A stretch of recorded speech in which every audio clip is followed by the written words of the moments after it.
Nagsimula ang karanasan ni Carlos noong nakilala niya ang kanyang maestro sa lugar ng Pastrana. Sa pagkakatanda niya, binatilyo pa siya noong mga panahong yon. Kagaya ng karamihang binata, lulong din siya sa bisyo. Dahil sa panguudyok ng mga kaibigan niya kung ano-anong bisyo na ang naranasan niya. Umabot pa nga noon sa puntong tumikim na siya ng mga ipinagbabawal na gamot. Mabuti na lang na kaya niya pa yung iwasan. Lumaki si Carlos bilang isang pabigat sa pamilya. Responsableng bata, hindi mapakinabangan, tapos bastos pa sa mga magulang. Paulit-ulit na nga siya noong pinalayas ng kanyang pamilya, pero pilit pa rin siyang bumabalik. Hindi naman siya kayang sakta ng kanyang ama, lalo pat alam nito na lumalaban siya. Inakala nga ng mga itong gano'n na talaga ang kanyang buhay, pero dumating ang pagkakataon na merong dumating na milagro sa kanyang buhay. Isang hapon, habang nag-iinuman sila ng mga kaibigan niya, merong isang matandang dumaan na nakaagaw ng pansin niya. Kung titingnan, pangkaraniwang matanda lang yon, pero pagtitig ni Carlos dito, doon niya nasipat ang mga kasama nitong lalaki na merong nakabaong matalas na bakal sa kanilang mga gulugod. May mga kadena din yung nakadugtong at sa bawat paggalaw nito, panaka-naka yung naglalaho. Matapos naman yung masipat ni Carlos, hindi niya tinantana ng matandang yon hanggang sa dumating ang puntong nakalayo na ito. Makalipas pa ang ilang minuto, bigla naman siyang tinapik ng kasama niya, subalit hindi niya yun inimik. Ang ginawa niya, tumayo siya sa silya, sabay paalam sa mga ito. Pasensya na kayo, pero uwi ako ngayon ng maaga. Hindi mabuti ang lagay ko eh. Tsaka naalala ko, marami rin akong ginagawa. Wika ni Carlos sa mga ito. Sige Carlos, bukas na lang ulit. Mag-iingat ka ha. Sagot naman ng kasama niya. Pagkarinig naman niya sa sinabi nito, dali-dali naman siyang umalis sa kinaroroonan ng kanyang grupo. Hindi naman siya nagawang mapigilan noon ng kanyang mga kasama, lalo pat alam ng mga ito ang pag-uugali niya. Di man sa pagmamayabang pinuno, pero sa kanilang grupo, si Carlos ang pinakawalang hiya sa lahat. Kahit babae, hindi niya sinasanto tuwing meron yung nagawang pagkakasala sa kanya. Pagkaraan pa ng ilang minutong paglalakad, narating na nga niya ang isang nyugan kung saan bumungad sa kanya ang matanda na sakay-sakay sa isang karo at ang nagsisilbing kalabaw nito ay yung mga lalaking nakita niyang kasama kanina ng matanda. Nang mapansin naman niyang papaalis na yon sa lugar, dali-dali naman niya yung nilapitan, sabay tanong sa matandang yon kung saan ito tutungo. Nang marinig naman ito ang kanyang sinabi, ngumisilang naman ito habang sumasagot sa kanya ng, Bakit iho? Sasama ka ba? Dahil sa sinabi ng matanda, walang pagdadalawang isip namang sumakay si Carlos sa karo nito. Sabay sagot doon ng, Sige ho Manong, kung saan ka pupunta, sasama ako. Nang marinig naman ng matandang yon ang kanyang sinabi, agad naman itong hinataw ang 8 kataong nagsisilbi nitong kalabaw. Pagsitakbuhan ng mga ito, halos hindi na niya magawa pang mabilang ang paglagpas sa kanila ng mga puno. Ayon kay Carlos na, ang pakiramdam niya noon, parang isang kisap mata ang naging paglakbay nila. Hindi naglaon, doon bumungad sa kanya ang isang baryo na pinalilibutan ng matataas na puno. Sa kanyang pagmamasid, nararamdaman niyang parang may ibang nangyayari sa lugar na yon. Ayon kay Carlos na, maliban sa walang sementeryo ang lugar na kanilang pinuntahan, yung mga bahay na nakatirik dito parang hindi tinitirhan ng mga tao. Dagdag pa niya na, nakakasulasok din ang amoy sa lugar na yon at wala kang halos makita doon na mga balong maaari nilang pagkunan ng tubig. Yung mga palayan sa paligid, Bitak-bitak na ang lupa at sa pinakagitna nitong bahagi, maraming kalansay ng mga hayop ang nakahimlay. Matapos naman niya yung masilayan, agad naman siyang napasipat sa matanda, bakas sa kanyang pagmumukha ang labis na pagkabahala. Sa pagtitigan naman nilang dalawa, napangisi lang naman ito habang masayang nagwiwika sa kanya ng, "Maligayang pagdating sa bahay ko. Ako nga pala si Imyong Daroy, isang manlalakbay. Alam mo iho, nagulat ako sa pasya mo. Kahit hindi mo ako kilala, sumama ka. O bueno, ano ang kailangan mo?" Nang marinig naman ni Carlos ang sinabi nito, taas noon naman siyang sumagot doon ng, "Hindi ko rin alam kung ba't ako sumama sa inyo eh. Siguro dahil ito sa kaninang napansin ko. Napukaw ang interes ko sa'yo. Alam kong alam mo, Manong, hindi pangkaraniwan ng mga taong kasama mo kanina." Matapos naman niyang makapagwika, tapatan namang inilahad sa kanya ng matanda na ang mga taong napansin niya kanina ay ang alipin nitong mga aswang. Dagdag pa nito na ang lugar na kanilang napuntahan, pugad ng mga aswang. Gayunpaman, wala siyang dapat na ipagkabahala gawa ng ito ang naghahari sa lugar na yon. Lahat ng nilalang na naninirahan doon, pagmamay-ari niya. Mariinding inilahad sa kanya ni Imyong Daroy, silang dalawa lamang ang pangkaraniwang tao sa lugar. Sa pagpapatuloy naman ng kanilang pag-uusap, napag-alaman ni Carlos na wala sa panig ng kaliwa ang matanda. Ayon dito, maaaring marami siyang aliping aswang, pero lahat ng kanyang karga, purong mabubuti. Kaya siya umaalipin ng aswang ay dahil sa sawang-sawa na siya napaslangin ng mga ito. Pagtatapat pa ng matanda na ilang dekada na niyang ginagawa ang bagay na yon. Ang mga nilalang ding naninirahan sa baryong kanilang napuntahan, binubuo ng iba't ibang lahi ng mga aswang. Merong manananggal, abwak, tiktik, at kung ano-ano pa na kalimitang kumakain ng karne ng tao. Pero ayon kay Imyong Daroy, lahat ng pagmamay-ari niya sa baryong yon sumusunod sa kanyang kagustuhan. Sa ayaw man nila at gusto, kailangan nilang kumain ng mga galang hayop kagaya ng daga, ahas at iba pa. Yun lang din ang mga hayop na kanyang pinahihintulutang kainin ng mga ito, gawa ng alam ng matanda na ang mga hayop na kanyang binanggit walang pakinabang sa mundo kundi ang mameste. Matapos naman yung marinig ni Carlos, unti-unti na siyang nakakaramdam ng kilabot sa kanyang katawan. Hindi niya mawari pero sapat na ang kanyang mga narinig para siya ay pangilabutan. Sa isip-isip niya, konting pagkakamali lang, hindi na siya makakabalik pa ng buhay. Makalipas pa ang ilang minuto nilang pag-uusap, nakapagdesisyon na ang matanda na tumungo na sila sa kubo nito. Habang binabagtas nila ang daan, ipinagtapat nito sa kanya na kasalukuyan yung naghahanap ng disipulo. Dagdag pa nito na araw-araw yung naglalakbay para lamang siya ay mahanap.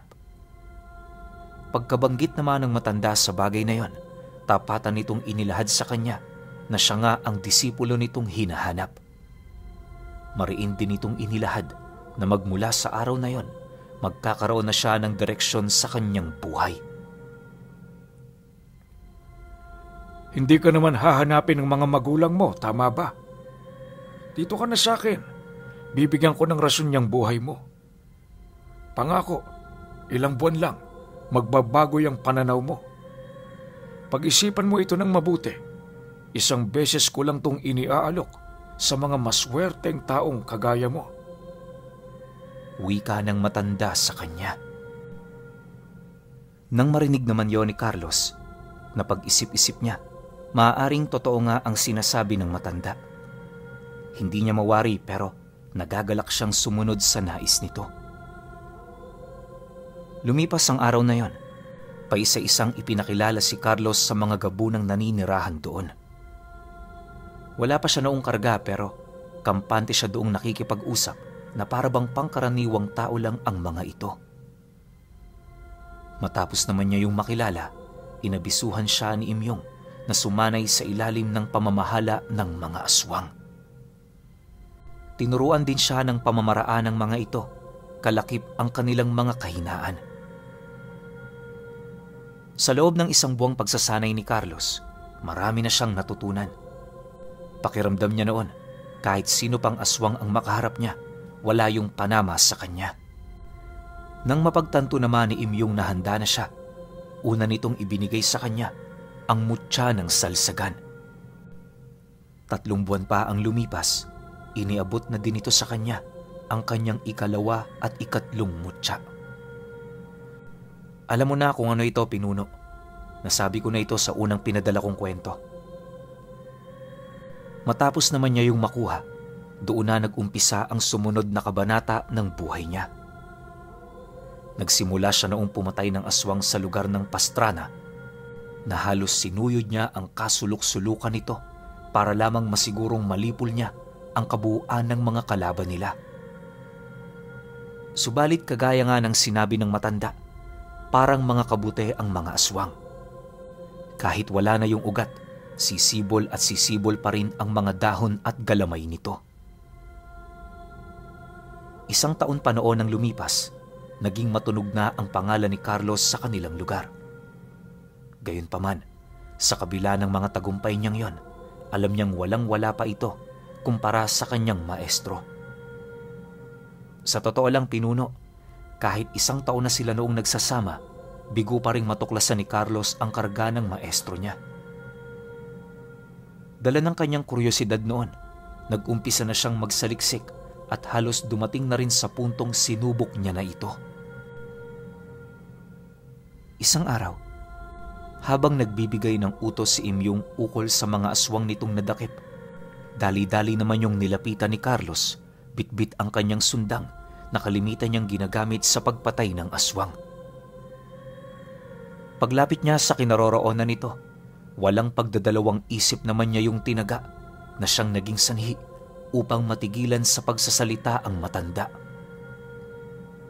Pagtalbog naman ng talim ng sundang na yon, ilang beses pa itong inulit ni Carlos, subalit ganun pa rin naman ang nangyari. Nang mapansin naman niya ito, agad naman niya yung inihipan ng mga pangontra, sabay walang habas nitong pag-unday sa katawan ng maestro niya. Sa loob ng halos 5 minutong pagtaga niya sa katawan nito, gulat na gulat naman siya, gawa ng hindi man lang yun nagagalusan o kung ano. Maya-maya pa, nang hindi na maatim ni Carlos ang mga nakikita niya, agad naman siyang nag-usal sa kanyang mutya at kasabay nito ang dahan-dahang pamumuti ng kanyang mga mata. Paglaho naman niya noon sa kanyang kinaroroonan, buong puwersa naman niya yung inatake, subalit gamit lamang ang isang daliri ni Imyong, nagawa siya nitong mapigilan. Pagsilay naman niya sa mga mata nito, laking gulat na lamang niya matapos niyang mapansin ang kawalan nito ng pagkabahala. Dahil dito, nagpasya na si Carlos na itigil ang kanyang ginagawa. Anya, wala na siyang dapat pang patunayan, gawa ng kahit sa anong estado, naniniwala na siya, walang-wala siyang panama sa kanyang maestro. Nang masipat naman yon ni Imyong, agad naman itong binitawan ang kanyang armas, sabay wika sa kanya ng,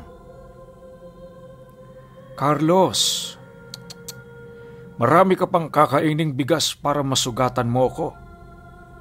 Alam kong nahihiwagahan ka sa tangang dala-dala ko.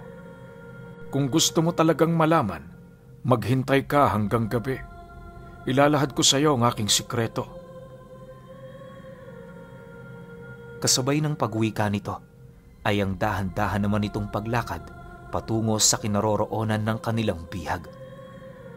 Bale, hindi muna siya nito pinagtuunan ng pansin, gawa ng abalang-abala ito sa paglikha ng mga instrumento na magsisilbing parusa sa mga aswang na nakuha nila. Sa maniwala man kayo o hindi, isa sa ginagamit na pagpaslang noon ng maestro ni Carlos sa mga aswang ay yung nilikha nitong parang tao na figura na nababalot ng mga tuyong palay at sanga ng nyog. Gumagamit din yon ng mga pabigat upang lunurin ang mga ito hanggang sa tuluyan na yung mawala ng buhay. Nang makalayo na yon sa kinaroroonan niya, dali-dali naman siyang bumalik sa kanilang kubo. Ang ginawa niya, matyagang maghintay sa pagbabalik ng maestro niya. Makalipas pa ang ilang oras, narinig na nga niya yung kumatok sa pinto. Pagbukas naman niya rito, bumungad yun sa kanyang pawis na pawis, buhat sa ginawa nitong panununog sa kanilang mga bihag. Pag-upo naman ng maestro niya sa kanyang harap, hindi na ito nag-alangan pang ilahad sa kanya ang tungkol sa mga bagay na nais niyang malaman. Ayon sa maestro niya, ang baryong kanilang kinaroroonan ang simbolo ng mga mutya na minsang nakabaon sa kanyang katawan. Nauunawaan kasi noon ni Imyong na sa pamamagitan ng pagbaon nito sa lupa, magtataglay siya ng hindi masukat na kakayahan, subalit mananatili yon sa iisang lugar. Dagdag pa nito na ang kakayahang yon ang ipinamalas nito sa kanya noong minsan niya yung tinaga. Pagtatapat pa nito na ang ginawa niyang yon ang naghuhudyat na hanggang doon na lamang ang kanyang paglalakbay. Isa rin ito sa mga rason kung bakit paulit-ulit itong naghahanap ng disipulo. Ang nais kasi noong mangyari ni Imyong, magkaroon siya ng tagapaghalili na magpapatuloy sa kanyang gawain noong kabataan niya. Matapos naman itong marinig ni Carlos, wala naman siyang ibang naramdaman kundi ang manlumo. Nang akmang aalis na siya sa harapan nito, bigla naman siya nitong hinawakan, sabay wika sa kanya ng, "Makinig ka, iho. Hindi pa tapos ang pagsasanay natin.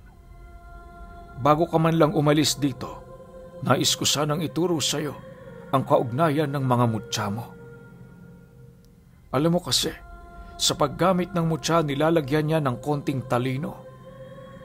Para lumamang ka sa iyong katunggali, dapat mong maunawaan kung hanggang saan lamang ang kakayahan ng iyong mga tangan. Tingnan mo ang mutya ng salsagan, nakatuon yan sa pangdepensa. Pero sa pamamagitan ng ragukrok, magagawa mong magamit ang kanyang kahinaan bilang opensa. Nauunawaan mo ba ang kaugnayan nila? Sanayin mo yan, hindi maglalaon mauunawaan mo ang aking sinasabi. Nakuha mo na ang basbas ko. Kaya mula ngayon, Carlos, malaya ka nang pumunta saan mang lupalop ang nais mong marating." Matapos naman itong makapagwika, agad naman itong binitawan ang kanyang kamay. Maya-maya pa, paglabas nito sa kubo niya, wala naman siyang nagawa kundi ang tumungo sa kanyang silid habang mariing pinag-iisipan ang mga bagay na sinabi ng kanyang maestro. Sa paglipas pa ng mga araw, pinili naman niyang maglibot sa iba't ibang lugar para maghanap ng katunggali. Kapag wala kasi siya noong ginagawa, umiinit ang kanyang mga karga na halos dumating na sa puntong pasuin na siya ng mga ito. Nauunawaan naman niya ang mga kaganapang yon, lalo pat magmula noon, nakasanayan na ng mga mutya niya ang pumatay ng mga aswang. Sa pagsapit ng kapistahan noon sa kanilang lugar, minabuti naman niyang bumalik doon para matingnan ang kalagayan ng kanyang mga magulang.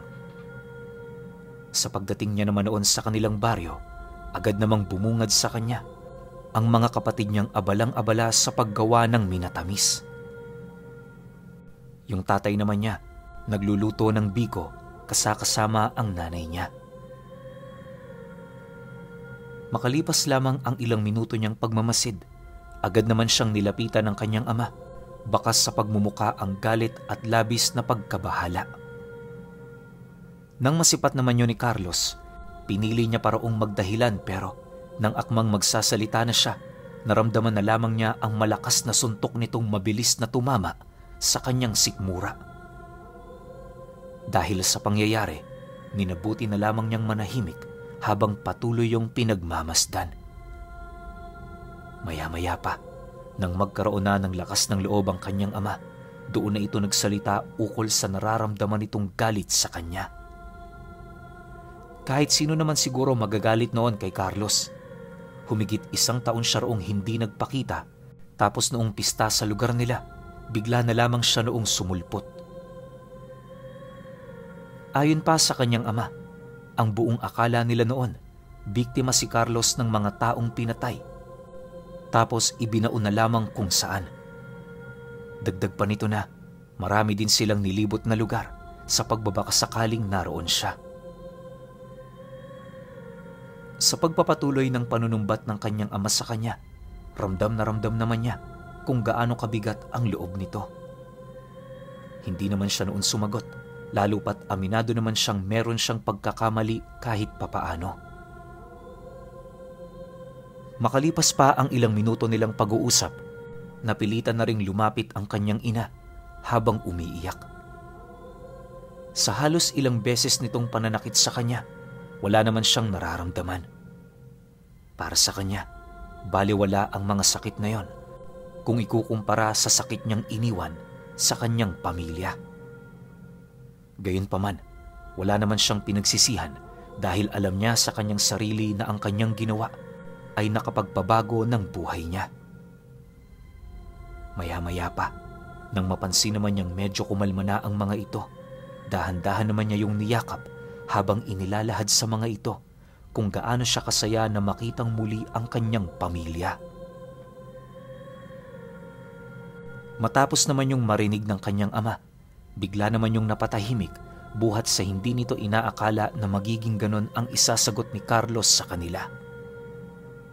Dahil sa pangyayaring yon, wala naman silang ibang ginawa kundi yon ay patawarin. Sa kanilang pag-uusap, inilahad naman ni Carlos kung ano ang kanyang ginawa sa loob ng humigit 1 taon. Ayon sa kanya, kaya niya napagpasya ang hindi na magpaalam sa mga ito dahil sa nasisiguro naman niya na hindi yun papayag sa nais niyang mangyari. Pagtatapat pa niya na, biglaan ang mga kaganapan noong mga oras na yon kung kaya't wala na siyang nagawa kundi ang sumabay na lamang sa agos ng tadhanang nakalaan para sa kanya. Nang marinig naman yon ng mga magulang niya, halos bakas sa mga mukha nito ang pagdududa ukol sa kanyang mga sinabi. Ni isa roon, hindi naniwala na antingero siya, gawa ng sa isip-isip nila, napakalayo nito sa kanyang pag-uugali.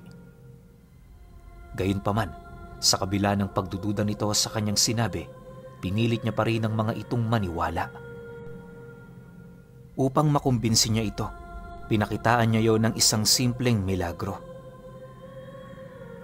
Habang kumukulo noon ang biko na niluluto noon ng kanyang ama, walang pagdadalawang isip naman niya roong ibinaon ang kamay niya. Dahan-dahan niya rin yung inikot-ikot hanggang sa mahalo niya na ng husto ang mga pansahog nito. Matapos naman niya yung gawin, agad naman niyang hinango ang pinaglulutuan ng biko na hindi gumagamit ng kahit na anong basahan. Dahil sa ginawa niyang yon, doon na nga nagtiwala ang kanyang pamilya ukol sa mga sinabi niya. Makalipas pa ang ilang oras, marami ng tao ang nagdausdos ng kapistahan ng lugar nila. Nang mapansin naman ni Carlos na papasapit na ang gabi, minabuti naman niyang dalhin na muna sa loob ng bahay nila ang iilan sa kanyang mga gamit. Para mas maging magaan ang trabaho ng kanyang mga kapatid, tumulong na rin siya rito habang patuloy pa ring nagkukwento ukol sa kanyang mga karanasan noong umalis siya sa kanilang baryo. Sa pagpapatuloy ng istorya ni Carlos, makakaharap niya ang mga nilalang na may galit sa kanyang pamilya at doon na rin maghuhudyat ang unang paglalakbay niya. Okay, ito na. Bakbakan to malamang kasi alam naman natin yung ugali ni Carlos, di ba? Isipin ninyo ultimo magulang niya, ayaw sa kanya. Pero syempre, bilang anak pa rin, mamimiss nila yon. Kaya ganoon na lang siguro yung galit ng nanay at tatay ni Carlos sa kanya. Pero yung last part nito, sunod ko rin kaagad kasi 3 episodes lang eh. Hindi pala mahaba yung buong kwento ng buong buhay neto ni Carlos. Sobrang iksi lang. Siguro, tinatago niya o ewan ko, hindi natin masabi. Basta, sunod kagad natin yung finale para magkaroon tayo ng sagot kung bakit ba. Pahintay na lang ako. Salamat.